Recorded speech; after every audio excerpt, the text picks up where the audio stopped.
que nous avons interpellé nos avocats pour qu'une procédure de voie de fait soit engagée, et notamment à travers le référé. Le délégué général à la Sûreté nationale et le secrétaire d'État à la gendarmerie l'ont reçu pour lui signifier que j'étais privé de liberté et qu'il y avait interdiction formelle pour moi de mettre le nez hors de ma maison. Et donc il était chargé de me transmettre cette information, ce qu'il a fait. Donc on l'avait prévenu, bien qu'après coup. Mais au moment de partir, ils n'ont pas eu la décence de l'appeler à nouveau pour le prévenir afin qu'il m'en informe. Ils se sont juste retirés et nous avons pu constater que ces forces n'étaient plus là. Donc pour moi, il n'y avait pas, disons, un événement particulier autre que le fait de constater que ces forces ne sont plus là. Alors, les mouvements de contestation du 22 septembre dernier, professeur Maurice Kamto, ont abouti à l'arrestation de plusieurs de vos camarades, à l'instar de votre porte-parole Olivier Bibounissak, votre trésorier Alain Foguet. Quelques-uns d'entre eux sont toujours détenus dans certaines de nos prisons, même si on note une main tendue du gouvernement avec la libération de certains de vos camarades. Quelles sont les procédures qui sont engagées au niveau du MRC et comment est-ce que vous accueillez ce qu'on pourrait considérer comme la main tendue du gouvernement qui a libéré, ou du moins ce qui libère depuis quelques jours, quelques-uns de vos camarades? Professeur Maurice Kamto. Je suis étonné par les raccourcis que vous prenez. Et le milieu de la presse camerounaise est assez coutumier de cela. Main tendue du gouvernement. La main est tendue en direction de qui? Qu'est-ce qui justifiait les arrestations au départ? Vous ne vous êtes jamais posé la question, et c'est ce qui me frappe, disons, dans la manière dont le milieu professionnel de la communication traite les événements au Cameroun. On arrête des gens parce qu'ils ont marché pacifiquement. Après en avoir fait une déclaration dans les services compétents de la préfectorale. Et vous trouvez que le fait de les libérer, c'est une main tendue. Mais ce qui veut dire qu'implicitement, vous estimez que le gouvernement aurait pu continuer à les garder et que ça aurait été normal et que le fait de les élargir, c'est un assouplissement, c'est une preuve de bonne volonté d'ouverture, de main tendue. Mais soyons sérieux. Je ne sais pas si vous le faites exprès ou si de la provocation, mais messieurs, les gens sont sortis parce qu'ils avaient des revendications. J'aurais compris que vous disiez que sur la question de la guerre dans les régions du nord-ouest et du sud-ouest, le gouvernement a entrepris quelque chose de significatif qui permet de voir que l'on peut détendre la situation et surtout mettre un terme au bain de sang, notamment le cessez-le-feu que nous demandons depuis. Ce n'est pas le cas. J'aurais voulu que vous nous disiez que sur le code électoral, il y a une session parlementaire qui vient de se tenir ou qui est encore en cours, et que vous nous disiez, mais enfin le gouvernement a introduit un projet de réforme, même sans nous consulter du système électoral, que vous appeliez ça main tendue, j'aurais pu comprendre. Et que vous disiez que le fait de laisser des Camerounais innocents est une main tendue, moi j'en viens à croire que vous, de la presse, vous vivez sur une autre planète. Dans le confort de vos bureaux et derrière vos micros, vous croyez pouvoir justement traiter les choses excusez-moi d'être un peu dur de cette façon, mais parce qu'à un moment donné, il faut que l'on se dise les choses franchement. Commencez par là, professeur Maurice Kamto, de la part justement du pouvoir en place, d'apaiser les tensions qui existent entre votre parti, le Mouvement pour la Renaissance du Cameroun, et le régime de Yaoundé. En fait, c'est le fond de la pensée dans la question que nous vous avons posée. Mais ils apaisent en faisant quoi? Ils vous ont dit quel était le motif de leur arrestation. Mais cher monsieur, vous avez lu le communiqué du gouvernement? Mais si vous l'avez lu, je suis étonné que vous puissiez parler de main tendue ou de volonté décrispée. Quand dans le communiqué d'un gouvernement, il est dit que l'on peut arrêter, que l'on peut maintenir en détention un citoyen camerounais parce qu'il représente une menace pour la société. Je le dis en détachant le mot pour que chaque Camerounais comprenne. On peut vous arrêter demain dans la rue et vous enfermer parce que vous constituez, on estime que vous constituez une menace pour la société, pas une menace à l'ordre public. Et vous sautez par-dessus et vous dites que le gouvernement veut faire de l'apaisement. Vous ne voyez pas que c'est la voie ouverte au totalitarisme? Qui c'est qui apprécie si vous constituez une menace pour la société? En lisant dans vos esprits, dans votre tête, dans vos pensées, il y a des choses extrêmement graves qui se passent. Et moi, j'ai l'impression que la plupart d'entre nous, nous faisons une lecture un peu cursive de ces documents-là. C'est un communiqué du gouvernement. Cela veut dire qu'on a réuni plusieurs personnes, des compétences, y compris des juristes pour rédiger un tel communiqué. Ça devrait nous alarmer plutôt que de dire que oui, parce qu'on a laissé quelques mouvements, quelques militants du MRC. Mais qu'est-ce qu'on leur reprochait? D'abord, les charges. Et on vous dit que c'est le fait que vous marchiez, c'est d'abord hostilité contre la patrie, marche pacifique. Depuis 8 ans, 9 ans que le MRC existe, nous n'avons jamais eu des échauffourées. Nous n'avons jamais eu une manifestation qui est débouchée sur quelque violence que ce soit. On n'a jamais, même en marchant, bousculé même une maman sur le trottoir. Et on interpelle les militants, on les garde. Et quand on les laisse, on dit, ah bah oui, c'est signe de bonne volonté et de détente pour le gouvernement. Je voudrais que nous parlions des choses sérieuses. Si c'est de cette façon-là qu'on aborde la question, je suis malheureux. De toute façon, nous nous battons pour que nos camarades soient dehors. Nous demandons leur libération sans condition parce qu'on ne leur reproche rien. On vous conduit devant le tribunal militaire pour défaut de carte d'identité. Vous avez déjà entendu ça, devant le tribunal militaire. Vous n'avez pas reçu l'ordonnance de renvoi, je ne sais plus si c'est l'ordonnance. C'est assez grave quand même, professeur Maurice Kamto.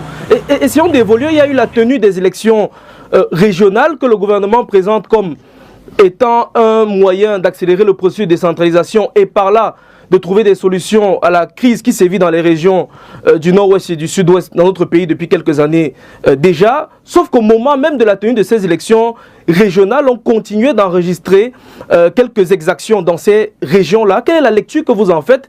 Est-ce que vous avez le sentiment véritablement que ce scrutin pourrait apporter des solutions dans le cadre de la résolution du conflit armé en région du Nozo? Je crains que non. Et c'est bien parce que nous étions conscients de cela que nous avons toujours dit au gouvernement, vous ne pouvez pas organiser des élections dans le pays en excluant 2 régions du pays.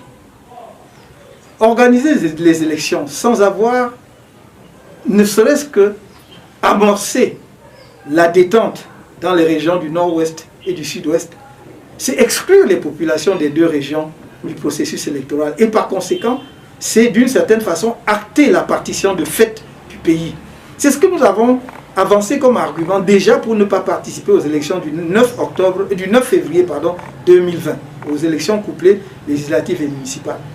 Et la même chose se reproduit avec les élections régionales. D'autant plus que le corps électoral issu des élections du 9 février 2020 est un corps électoral totalement illégitime. Les députés, les conseillers municipaux qui ont été élus sont totalement illégitimes parce que le mot d'ordre de boycott lancé par notre parti a été suivi par environ 80% des Camerounais. Et donc, vous avez un corps électoral illégitime avec 2 régions du pays qui sont exclues du processus électoral, mais vous voulez néanmoins installer des conseils régionaux et dire que vous résolvez le problème anglophone. Je voudrais bien, mais les jours et les mois à venir nous le dirons. Ça ne se décrète pas. La résolution d'un problème politique aussi profond se fait par une démarche politique sincère, volontariste et avec la volonté justement d'y associer pleinement les parties prenantes. C'est de cette façon-là et de cette façon-là uniquement qu'on peut résoudre de façon durable. Je vais plus loin. Je vous ai dit que l'armée même peut sortir victorieuse, l'armée nationale, les forces de défense et de sécurité, peuvent même sortir victorieuses d'une confrontation avec les groupes armés. Elle est plus forte, elle a tous les moyens de guerre. Mais ça ne résoudra pas le problème des 2 régions. Ce sera simplement pousser la poussière sous le tapis parce que ça va refaire surface. Or, notre position, c'est qu'il faut régler le problème en profondeur.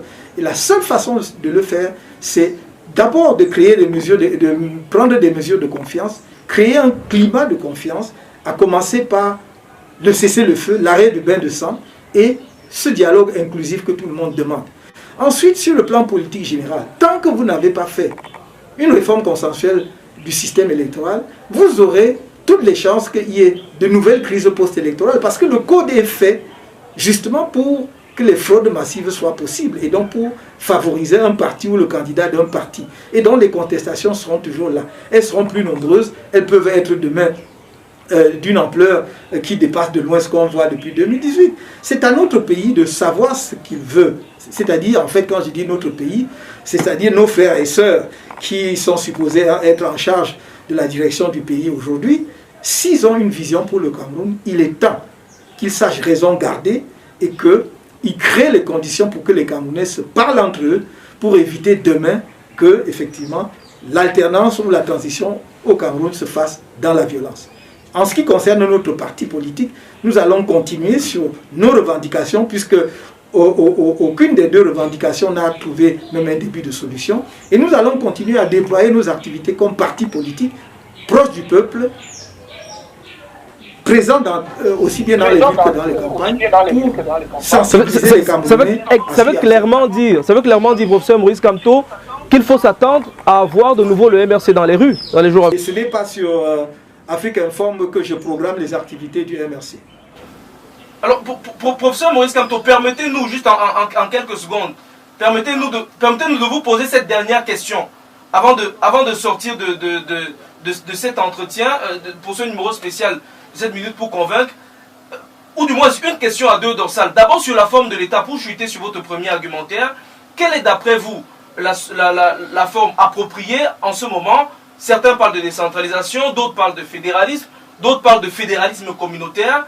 Et puis, deuxièmement, sans forcément revenir sur le plan des activités du mouvement pour la renaissance du Cameroun, quel est, en quelques mots, votre agenda? Qu'est-ce qu'on pourrait s'attendre à voir dans les jours à venir? Professeur Maurice Kamto, on sort par là, je vous rassure. De manière exceptionnelle, vous n'avez pas à me rassurer, puisque si je ne veux pas répondre à une question, je n'y réponds pas.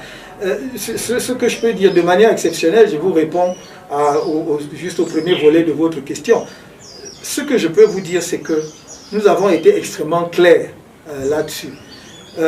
La situation a évolué de manière dramatique entre 2016, début de la crise anglophone, et 2020, c'est-à-dire 4 ans plus tard, presque 5 ans, disons oui, 4 ans plus tard, mais avec vraiment 4 années de guerre pleine maintenant, puisque la guerre a vraiment commencé en 2017. Nous avions fait toutes les propositions. Et j'en suis arrivé avec mes camarades du parti à l'analyse froide de la situation qui nous amène à la conclusion que si nous voulons donner une chance de régler en profondeur ce problème et d'éviter l'éclatement de notre pays, la forme de l'État qui convient à notre pays aujourd'hui, c'est le fédéralisme. Moi, je n'y ajoute pas d'adjectif. Je ne sais pas, vous avez ajouté des adjectifs que certains emploient. Le fédéralisme n'a pas d'adjectif. Je ne sais pas où est-ce qu'on trouve les adjectifs ailleurs dans le monde, si ce n'est ce que nous voulons inventer ici. Le fédéralisme, c'est une forme d'organisation de l'État qui, tout en maintenant un État unique, donne la possibilité à différentes composantes, dont le périmètre territorial ou géographique, la composition démographique, etc., sont définies, donc donnent à ces composantes la possibilité d'assurer elles-mêmes la gestion de leurs propres affaires. Et donc, sans pour autant qu'on ignore le rôle essentiel du gouvernement central. Mais, comme nous l'avons dit à diverses occasions, on ne fait pas le fédéralisme simplement par imitation, ou comme par suivisme, ou comme quelque chose qui présente bien. On adopte une forme de l'État ou une autre pour répondre aux problèmes spécifiques d'une société à un moment donné. Donc, la construction d'un État, comme la construction démocratique, sont des œuvres permanentes. On doit le faire, réajuster, et à un moment donné, on stabilise parce qu'on est arrivé à une forme d'État qui est assise sur la volonté populaire et qui donne satisfaction aux aspirations des uns et des autres. Donc, en l'état actuel des choses, comme vous pouvez imaginer que je ne suis pas partisan de la sécession. Je l'ai toujours dit, la sécession n'est pas une option. Mais il me semble que le fédéralisme est la forme idoine pour notre pays aujourd'hui, et surtout pour donner une réponse, en tout cas, qui ait quelque chance de réussir à la question anglophone. Voilà, je vous remercie. Merci à vous également, chers internautes. Je rappelle qu'on avait dans le cadre de cette nouvelle édition de 7 minutes pour convaincre sur Afrique Informe, le professeur Maurice Kamto, président national du mouvement pour la renaissance du Cameroun, et ce, quelques jours seulement après la levée du dispositif sécuritaire devant son domicile à Yaoundé, à Odja, plus précisément à Santa Barbara. On se donne rendez-vous très prochainement pour de nouvelles éditions de 7 minutes pour convaincre. D'ici à là, portez-vous bien et continuez de vous abonner massivement sur nos différentes plateformes.